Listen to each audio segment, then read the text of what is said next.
Welcome to the Climate Hive show. What do you solve? Where we sit down with global game changers in climate. My name is Kevin Drolet, aka Kedro. I'm here with my Climate Hive co-founder and co-host Mike Higgins, aka Higo. And today, okay, your minds are going to be blown because, some people do projects and then some people do really big projects, really big projects. And today, our guest, Artem Denisov, does really big projects. He's the co-founder of Volts and Volts Energy.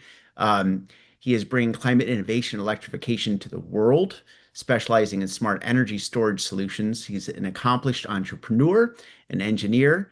Artem holds an MBA from the Moscow School of Management.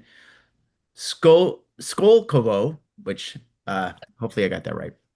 A degree in electrical engineering, blending deep technical experience with visionary leadership. His work at Volt is shaping the future of clean energy and advancing low carbon solutions in many markets all over the world. And fun fact about Artem is that he's an enthusiastic marathon runner, according to his LinkedIn profile, with a time of 3 hours and 7 minutes and 53 seconds.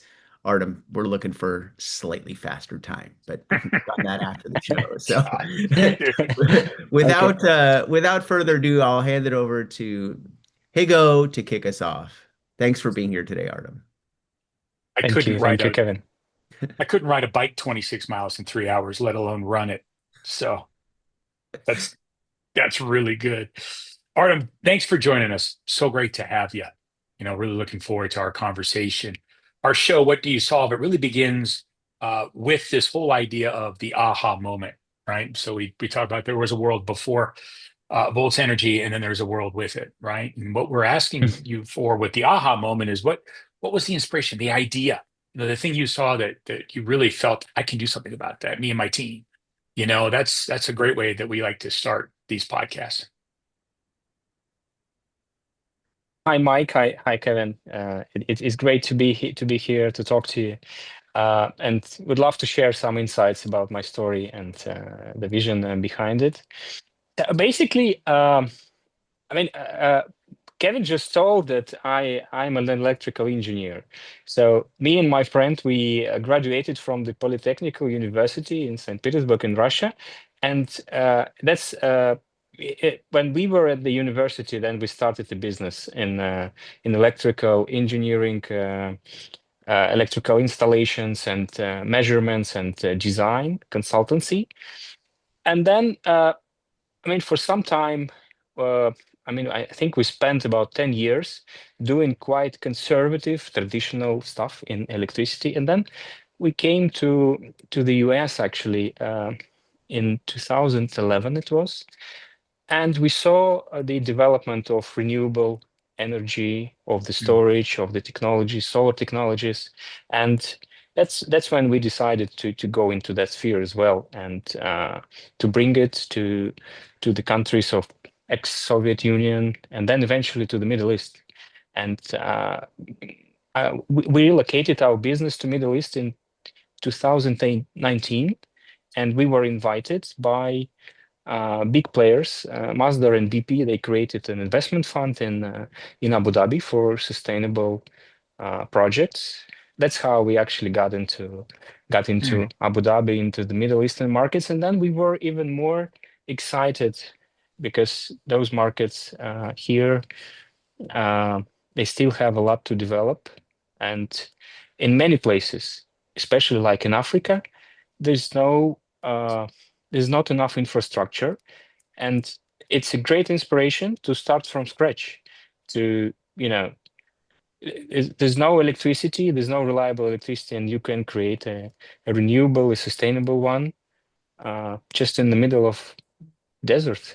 Uh, I think I've told you a little bit more, more kind of a story behind everything, like how we came to what we do now, me and my friends and partners. But this is like how it was transitioning from the conservative business in electricity to what we do now. Yeah. I marvel at how far it's come so fast, right? And in 2011, it's like this is a great idea. Now 2025, this is the business you're in, and it's so interesting. You're right about Africa with, you know, the only way forward is these renewables, right? It was the same thing with mobile phones, right? there was no telephony infrastructure, and all of a sudden mobile phones come along and it opened up the world of communication, right? Same thing that's Right, happening with right. these renewable energy resources, right? You're actually able to say, hey, look, we don't have grid infrastructure, so we're going to basically make it through these alternatives. Real game changer. Yeah, that's correct. That's correct, and that's great that you said about this about the mobile phones. So I think this is how it happened in Africa. So there was in many countries there were no landlines. Right. Uh, it just came with the mobile phones, and that's it. And now you have access to everything, every bit of information around the world. And it's the same with the electricity. So there are a lot of places where there's not enough electrical power, and some people they have to use something not very sustainable and quite expensive, like diesel generation. And one of the things we do is we create microgrids where we install solar electricity, also storage, and maybe a little bit of a diesel or gas generation that would back up the power, back up the solar generation, and then you could use it. Well, literally in the middle of nowhere, you can have the electricity, and it's also it doesn't take much time, like to create a centralized infrastructure. You need years and years of, construction of the generation, grid lines, overhead lines, all this stuff. But it's much faster and much easier with the modern technology. And actually, our mission of our holding of companies is to be able to provide people with electricity all over the world, and maybe in the space as well in future. Yeah, I wanted to ask you that because you're part of what struck me when we talked first is like, I mean, you're thinking really big and you're thinking in areas, that don't have power like Africa. But can you talk a little bit like how do you balance that and how hard is it? Like what are the headwinds for sort of developing in areas that are not developed? And how do you balance doing like let's say big projects in the Middle East or other countries, Africa? Like how do you approach that as a leader? Well, basically, uh, mostly what we do is we come to the different clients who have a need for building up the electricity infrastructure, and uh, then we can provide them with different options on how we can build that using renewable energy, using energy storage, and also using the different types of software and smart management systems, so that they would be able to use electricity properly. And uh, so there are a lot of clients who actually have a need for that. And what is actually also interesting is that around Middle East there are many places where there's no centralized infrastructure. I mean Mhm. electricity. So we did projects, for example, in Saudi Arabia for agricultural clients, for clients who are doing aquaculture, and they have like they actually need and use a lot of power, like 50 megawatts, 100 megawatts, 200 megawatts, and they're just isolated in terms of the electricity. This was a bit shocking for me uh, when we just started in the region, that they're doing quite a big business with relying just on diesel generation and heavy fuel oil, HFO, right? And I think it was like mainstream some years ago, especially when the oil was very cheap, and there was no consciousness about green electricity, about carbon emissions and stuff like that. And now they all are thinking about transitioning, and also it's cost effective because solar power is getting cheaper and cheaper. Storage technology gets cheaper and cheaper. So that's I see a great market ahead of us for this type of infrastructure solutions. Also, now there are a lot of developers who are financing all this, so you don't have to spend like $1 in capex upfront. You can just hire a company like ours who would do a feasibility study, who would see how to implement all those solutions. And we will either finance the project ourselves, or we will bring a bigger developer who would finance everything and will charge the client for on a per kilowatt hour basis for 20 years. And those are very I think these are tools that can help you to grow your business if you need electricity, if you need power, but they they were not available like 10 years ago even, uh, and then especially 20 years ago, 30 years ago, because of the technology, because of the all those types of funding and electricity as a service tools and solutions that are available now. So it's great time to to use that. Yeah, I'm glad you mentioned what you mentioned in the finance, because I was going to ask if you guys act like a centralized power plant manufacturer where you come in and build the infrastructure, and then you carry all that yourself, and then you're charging the electricity. And it sounds like it's a combination of both. You guys will do that, build it as the power plant and charge for the power, or have a partner that comes in and does it, and then they stand in that place. So is when you're looking at the projects you're doing, are the majority of them where you're funding them, or the majority of them where you're being hired to build them? So at the moment, we are mostly acting as a provider of services and solutions, and Okay. we bring in some partners to fund those projects. Uh, and it's so we're doing that in the Middle East, in Africa, in some other countries like CIS countries, Azerbaijan, for example, and in Maldives, we are having one project. But our strategy is to become a distributed energy company ourselves. So that's what we're going Okay. to do. Yeah. So our end product, our vision is our end product is going to be this kilowatt hours in any place around the world. That's what we are building up actually. And our vision actually is that we understand that there's going to be a great need for electricity because when the human civilization, when it develops and is going to be each stage, like each industrial revolution, each technical revolution in the past needed more and more power. So and it's happening now, and we will need to provide electricity for not only for one civilization, humans, but also for robots and for artificial intelligence. Yeah. And you may know that those guys, those uh, they need a lot of electricity, huge Yeah, amounts of that. Yeah, they're building some huge place in Texas, right? Oracle and yeah, Meta and AI and everybody, they're building some massive data infrastructure, right? And I think power is the yeah, long pole in the tent. Even look at the suggestion of purchasing 3 Mile Island so they can start up nuclear generators again, right? yeah, For the yeah, yeah, electrical demands.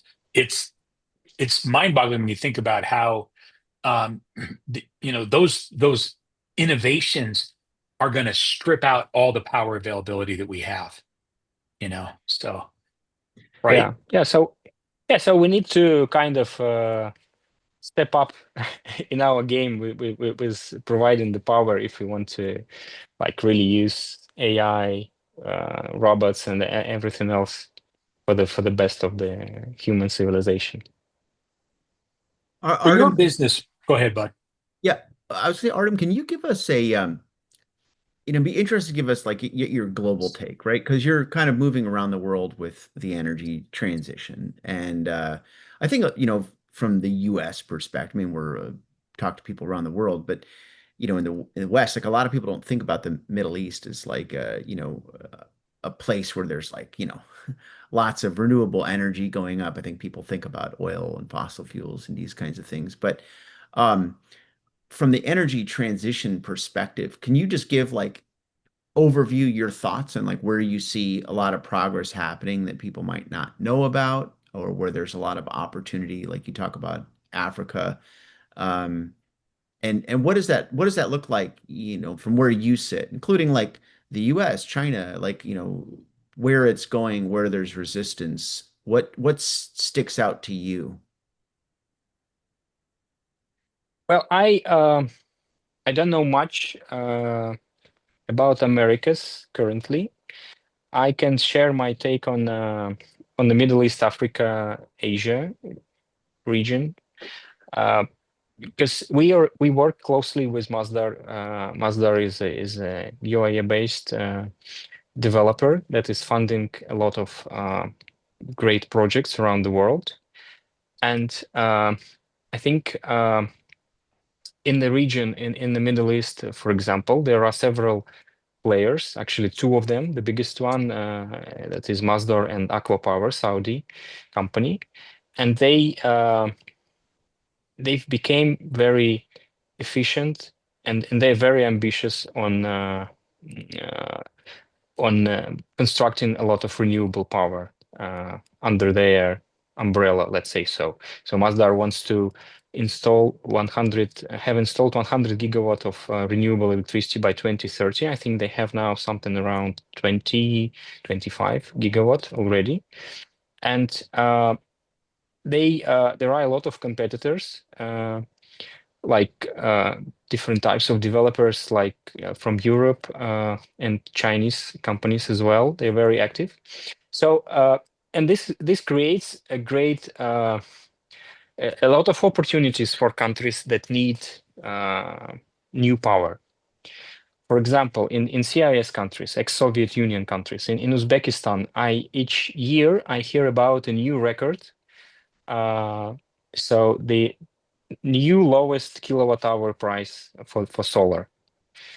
And I think this is one of the drivers why in this part of the world, adoption of solar, wind, and energy storage technologies is growing. Because there are institutions that are funding it and that are making it very, very affordable. So this is one of the ways to electrify your economy, provide power for the economical growth of the countries. And it might not be seen from Europe or the States, but it's growing really fast. I think Asia Pacific region is kind of the same. Maybe it's it started a little bit later than the Middle East region, but it's catching up as well.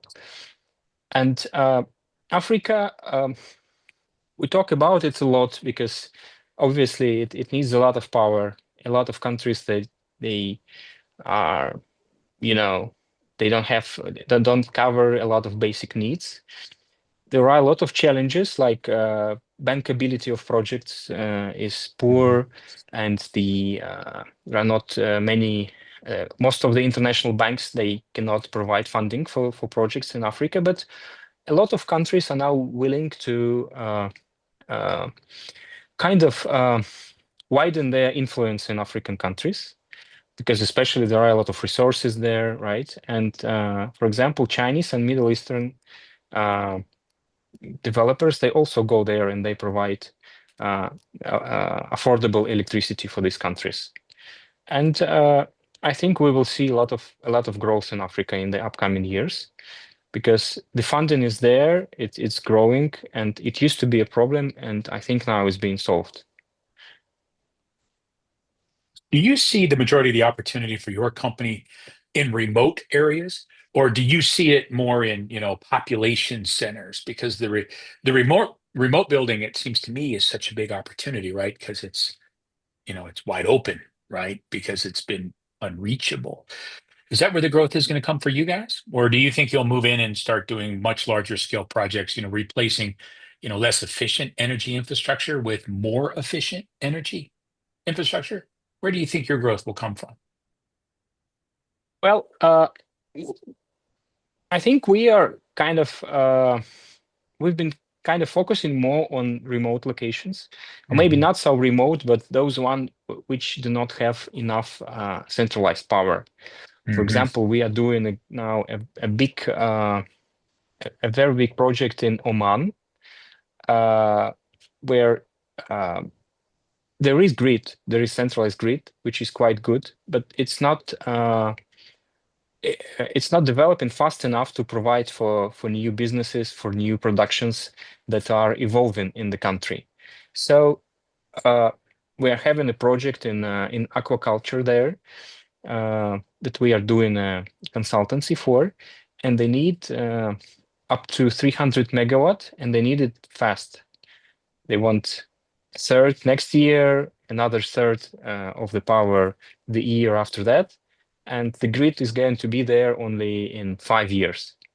So they need to rely on some other solutions like local gas generation, maybe solar storage, and also efficient infrastructure.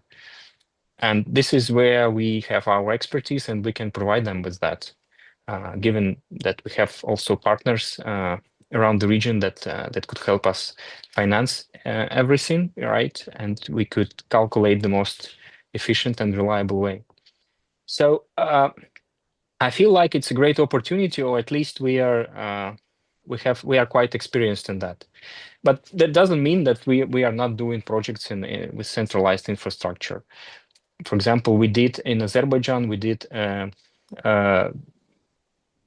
consultancy project, which is a strategy for adoption of e-mobility in the country until 2035.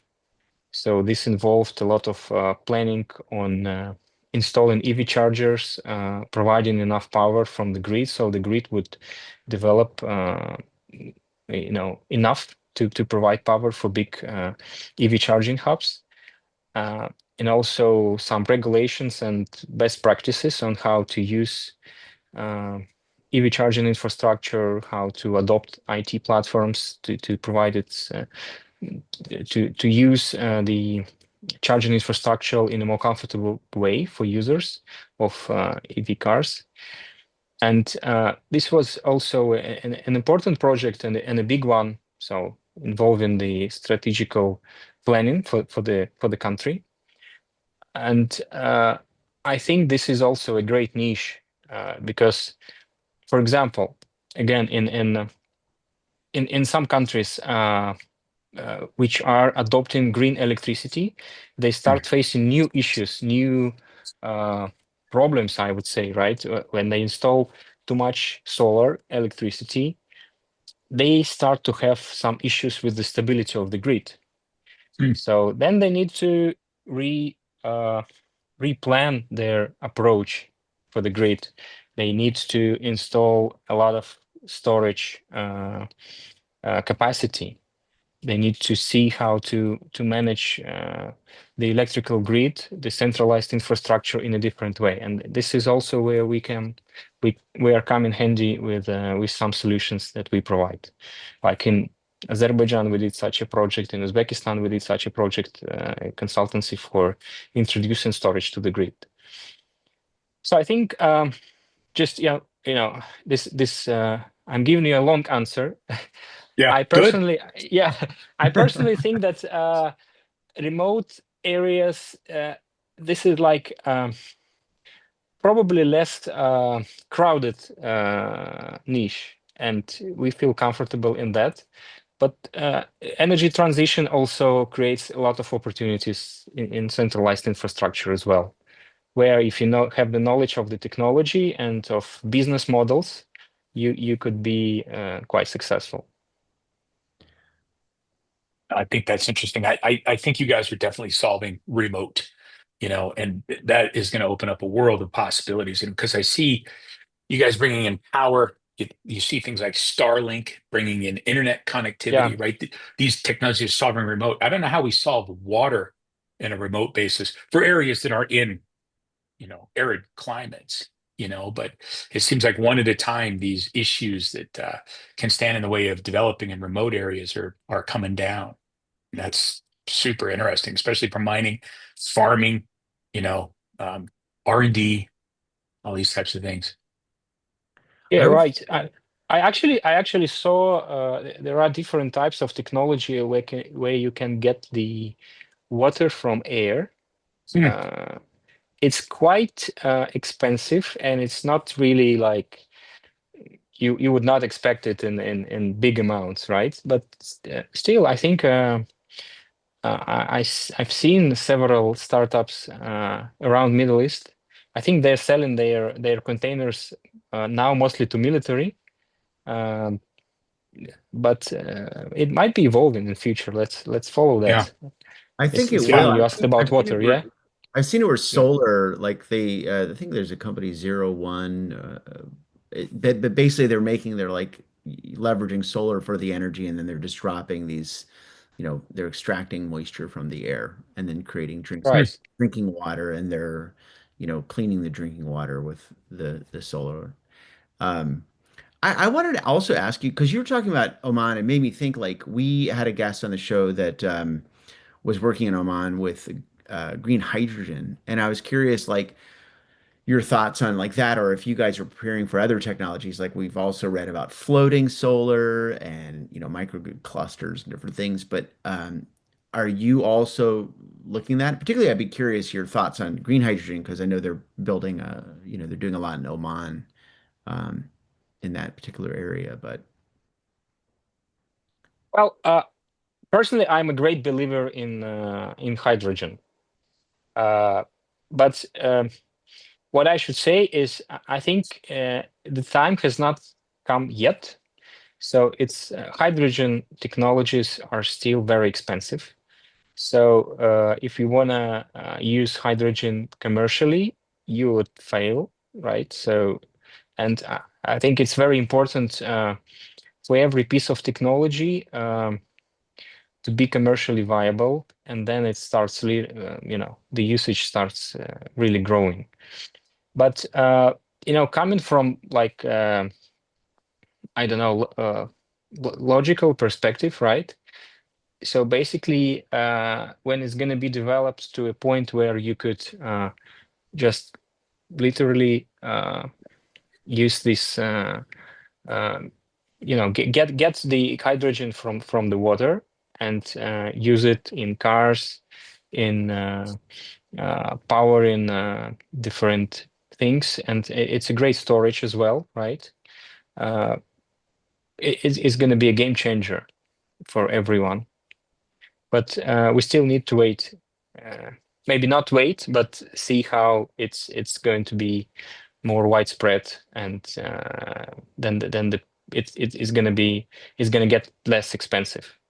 The same thing happened with storage, energy storage. Same thing happened with solar power. Actually, I heard a story about solar that I think it was first invented for the space industry, and then it's uh, people were started to use it actually for when they for the how should I put it, to grow wheat in the United States in the very remote Hmm. locations, because Yeah. it was, they had to do it somewhere remote, and they could afford the very expensive technology, and after that it became more and more and more widespread. oh, that's so interesting. So they in the Yeah, United Yeah. States, the marijuana farmers, is that what you're saying? yeah, yeah. Wheat, wheat, Kev, wheat. No, I'm kidding. But they must have used electricity to manage irrigation, right? Because I'm trying to think, Yeah. because tractors are obviously diesel. So they Wait, must have used it to manage automated irrigation. is it Hmm. wheat? Yeah. Wheat. WHEAT or Yeah. weed? Weed, Wheat. like marijuana. Yeah. Marijuana? No, Oh, he's okay. talking Weed. marijuana, Yeah. brother. Oh, Yeah, okay, yeah, good. yeah. He's Well, talking we about grow that everywhere. marijuana farmers with solar. Marijuana. Yeah. So, Some guy out But there I holding don't up two know. panels. I don't know if it's a rumor or it was true, but I actually read it like several times. we'll have to look that one up. That's pretty funny. Yeah. You Yeah, know, we can check uh, that. let's look at, when it comes to remote energy power generation, right? It's like, look, there's a lot of lack of alternative there, right? It's like solar, Yeah. and that's pretty much it, right? So Yeah. when you're thinking about remote, you got these other benefits, but are they benefits when you think about things like emission reduction, when you think about things like carbon reduction, right? So the argument really moves from, you know, those sustainability discussions, which I think are probably discussions in population centers, to, hey, we can finally get power and it happens to be clean, right? So where does things like carbon reduction and all those types of things enter in when you're talking about developing power infrastructure in remote locations? Is it like, oh, that's a secondary benefit? Oh, great, but we need power. Yeah, I think it's quite, you're quite right. So uh, those clients, those people, they just need electricity, and solar happens to be quite cost effective Hmm. and easy to use, you know, fast to implement, and that's it.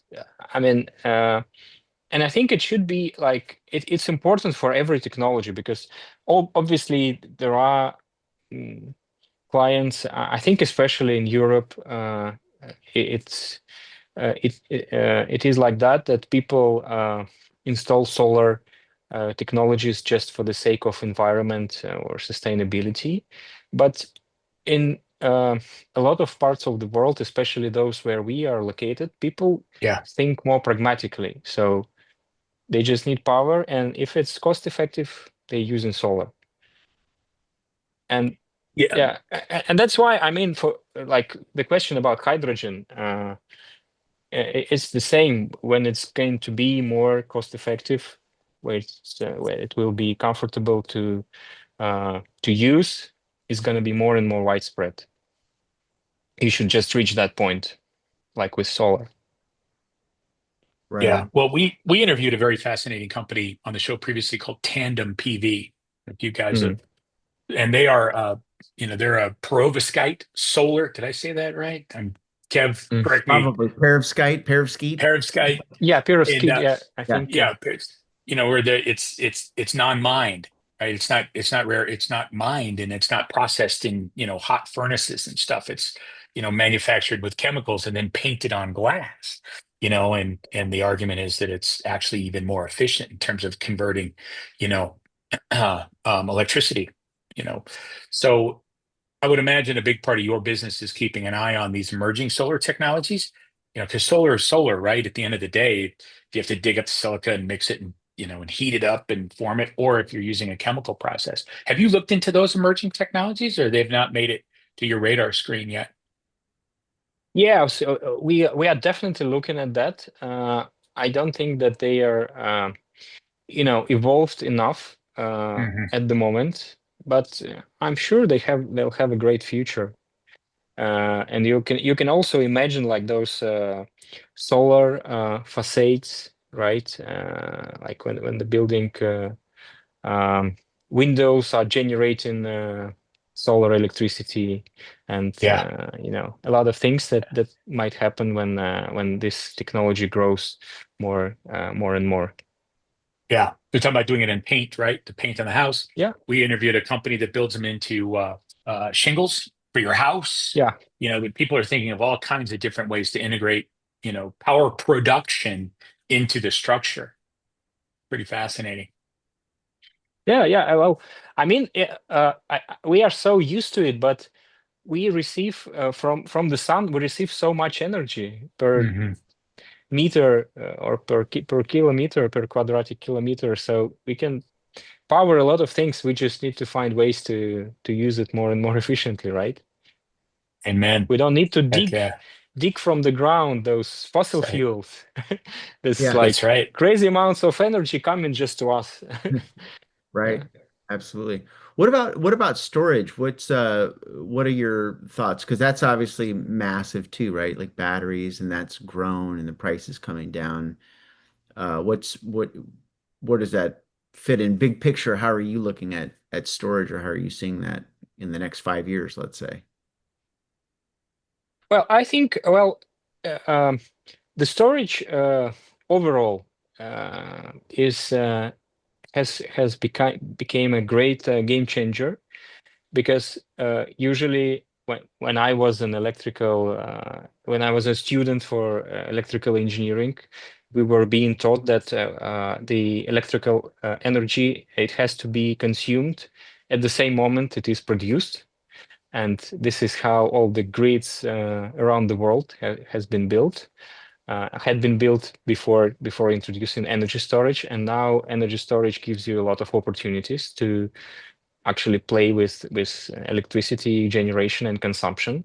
So I think that it's still underrated how it can change the way we use energy, because it's uh, not really widespread much. For example, um,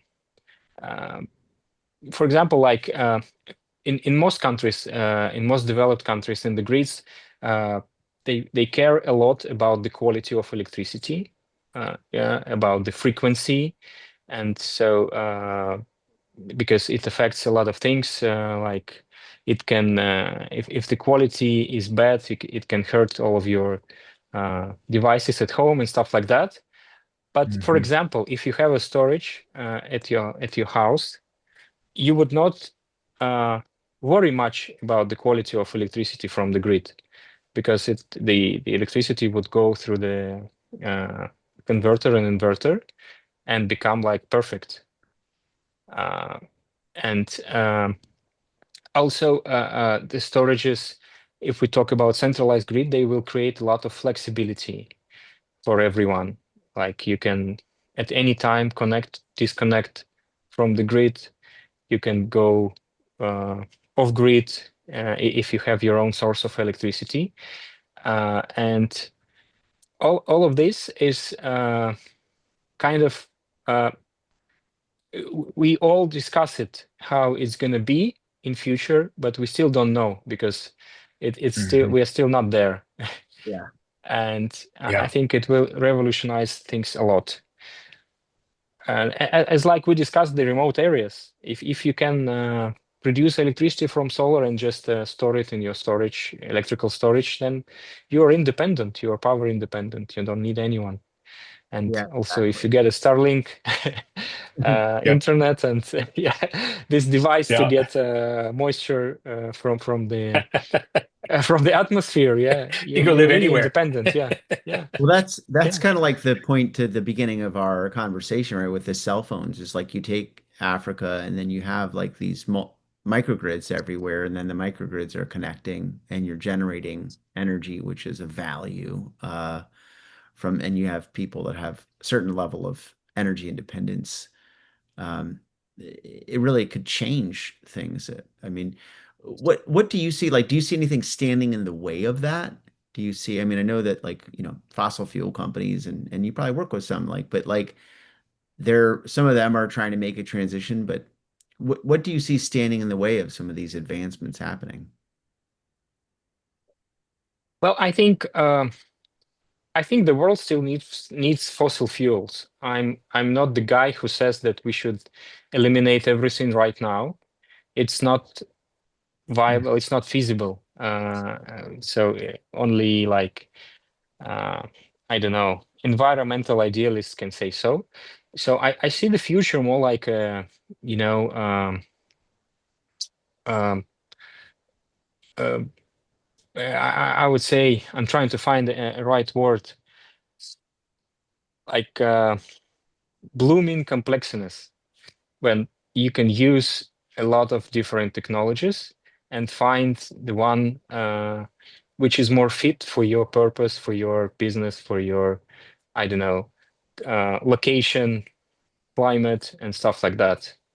Uh, in some ways, you cannot use solar. For example, if you are very north, I don't know, Mhm. living in Russia, Norway, Alaska, and Yep. half of the year there's no sun, so you need to find other ways, right? To harness energy from water, from wind, or fossil fuels, or something like that. So in that way, I think those renewable electricity and energy storage, they are developing, and they will be. And um, one of the things I think that are important is to the storage is still has to become more cost effective. This is Mhm. one of the limitations now. So because when you calculate just uh, uh, the solar electricity alone, it's become very cheap, but you cannot use it 24 hours, right? So there's a certain curve. The highest production of solar electricity is in midday. In the morning and in the evening, it's low, and you need to have a storage, and the storage is quite expensive. So Yeah. when we see the storage going further down in price per kilowatt hour, would it be lithium ion or something else? We will see, but it will create much more possibilities for those power independence. Yeah.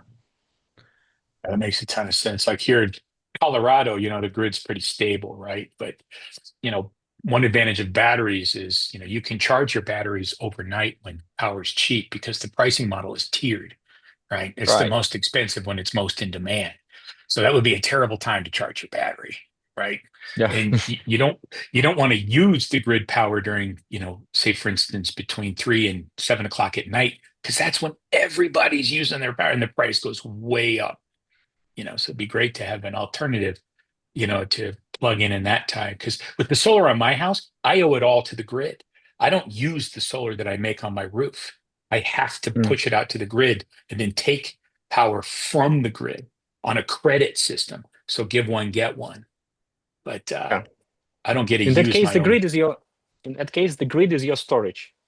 Right, right. You The just grid is my yeah, forced storage. you just feed it there, and yeah, they Yeah. Yeah. somehow use it. Yeah. Yeah, because Right. I don't have Yeah. batteries Well, because of the cost. The cost was high for the battery. I got solar because it was relatively affordable, but the batteries were a lot of money. right. So, Yes. And well, we are selling, we are producing and selling home battery systems, and usually most of our users are those ones who have some problems with power. Either Mm. they have blackouts quite often, so that's why they buy batteries, because they can charge from the grid or Right. from the solar in the times when there's electricity, and then use when there is a power disruption. Or they are usually ones that don't have enough connected power. For example, it's quite widespread in the UAE, where people have some amount of connected power, but they want more. For example, to charge their electric car, or to Mm. put some more appliances, because there are some big villas with big territory, and they want to use more electricity. So that's why they buy storage as well. But usually, Mm. people in the countries where there is a stable grid, uh, they use storage only, for example, to use green electricity, because there is no like real push for this technology. So I understand your position too, right? But the super funny thing is by contract, say for instance, the local grid goes out, we have a power outage, right? I'm still not allowed to use the solar I produce on my house. So I just basically have to Why? sit here in darkness. I think it was a compromise that was made with the co-op that built the utility infrastructure, because the utility companies in the U.S. anyway, I don't know how it is in the world. They represent headwinds because they have a huge capital investment, in coal plants for the most part, right? So they built the coal Right. plants, they built the grid, and so people are like, I want to switch to solar, and they're like, wait a minute, yeah. we built this coal plant understanding that X hundreds of thousands of homes will be our customers, and now you want to all jump off. And so they went to local government officials and they had to build a compromise, which was basically you have to use them, you know? Yeah. Oh, yeah, So, actually, that's a great topic, because coming back to the question that Kevin asked a while ago, what's limiting us in some, implementing some of the business models and technologies? One of them are monopolies, electrical mhm. monopolies, infrastructure Yeah. monopolies, because yeah, you just said it right. They've invested a lot of money, they a lot of capex into all of this, and they need to Hmm. somehow get their return on investment. They need to maintain their model, and if every home would become independent with their own electricity from solar and storage and stuff like that, or every factory would become independent, what would they do, right? So they're in all countries that we are present, or where I heard something about it, they find different ways, either to try to stop this in some way, or to find ways how to, I don't know, make the speed of change not too big, right? Yeah. And Yeah. only in some It's a, countries they try to adopt it in their business model, which is I Right. think more wise, Mhm. because if you cannot uh, I don't know, if you cannot stop change, you just need to implement it in your business model and you'll be successful. Well, clearly, clearly, like Mm. one of the things that is interesting of this show, because this show is we're climate high. Like we're concerned about, what's the future of the climate and how do you have a sustainable world. But what's going to drive all that is people being able to do things more efficiently at a lower cost, right? And the more that you have that, the more that these things will be adopted. And then maybe there'll be other problems that come along with it. But there are like certainly people that are like, hey, we've invested a bunch of money into this, big money, and we don't want that change to come so quick, and so they do slow it down. Like in California, the utility, like the commission that basically oversees, it's like five people, and they're literally making decisions about, how homeowners, how you can build a microgrid, if you can have community solar. They're just stopping it. And then those utilities are also doing exactly, they're building massive solar farms too, because they're making like the transition. So they do like there is a way in which this stuff holds things back. But if you can, if somebody can create energy independence for themselves at a lower cost, it's hard to hold back. That starts to become like a lot of pressure. Hey, why can't we have this? So it's interesting to see how Well, it will all unfold, as we go. yeah, Mm. well, I think one of the problems is that the energy sector in almost all of the countries is heavily regulated. Right. So there are different limitations. You cannot install solar panels and use them unless you get the approval from the grid company or something like that. And in Mhm. some countries in Europe, you cannot even change like the socket in your house without hiring a professional electrician and pay to him like a crazy amount of euros for his Yeah. quite simple job that every guy like me who has the electrical education can do in like I don't know, minutes, right? So there's a lot of regulations, and this is why there is no process of, let's say, Uberization of consumer distributed electricity, because basically the technology is there, right? So you can create a platform that would allow people to produce electricity at their homes and give them Uber-like solution for that. But the regulation would stop you in 99% of the countries. Yeah. It's Would hear. Yeah, it's such a I mean, it's a big thing. It's funny, like if you take California and Texas, there's, a lot more sort of people who are, want to go green in California, but there's a lot more regulation. So then Texas has the most win because there's actually a lot less regulation. It's a funny thing, it's a funny thing how it goes. But we're close to our time, Artem, for Mm. our discussion today, and maybe we have to come back and talk about regulation. But I wanted to ask you, before we, close up, if there are projects that you're super excited about that are going to happen next year, or things that you're working on that you think, listeners should know about, and be excited about projects that you're working on. Well, you caught me here. I'm excited about all the projects that I'm doing. Yeah, yeah. So I think one of the projects that we are going to implement. I can't really say some of the details, but we're gonna Mhm. we're gonna implement an IT platform for usage of electric vehicles for several big territories, and the IT platform is our own development. So I'm quite excited about how we can get it done, and it will hopefully grow fast. Uh, so we shall see next year. Maybe I will announce it kind of in more details. Okay. Sounds good. Yeah. Way to ask a zinger there, Kevin. Good All job. right. Yeah. Yeah, you caught me. Yeah, Yeah. in some way. I was also wanting I mean we could this is another discussion, but I would love to come back and talk to you about just how AI is impacting your, everything that you're doing and if you guys, how you're leveraging that. And I think, maybe that's I mean I could ask that question now if you want to speak to it a little bit, but we can come back and have a longer conversation about it too. So, I can say just quickly that we are now developing. We are like in an early stage of developing a product um, for the microgrids architecture and for usage for introduction of solar and storage and smart management into for different clients. And we want to create a product which is a software that would help a client to see how he can adopt green electricity and how he can implement it in the best way. And that this should definitely use AI models so that it will become much easier for clients to adopt this. Because now you need to, like, if a client wants to do that, he needs to hire a company, do some calculations, see a lot of stuff, and it's a long way.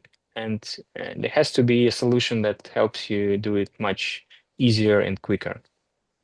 But there's a lot of uh, engineering problems usually, but they could be overcome with good AI model. So we're working on that. all I'd right. love to talk about it more in the future. Yeah, let's do that. Well, Good stuff. Okay. Well, Artem, thank you very much. We just enjoyed a conversation with Artem Denisov. He's founder, partner in Volts Energy. These guys are leading the charge to bring power to remote parts of the world, among many other things, big thought leaders around energy generation, storage, distribution, alternative energy solutions. A ton of fun. We look forward to having a follow-on to talk about the impacts of AI on our energy resources. So this will be continued. Artem, thank you so much for that conversation. We really appreciate it. Thank you, Kevin. Thank you, Mike. Great. Thank you for the invitation. Looking forward to talking to you more about the future of technology.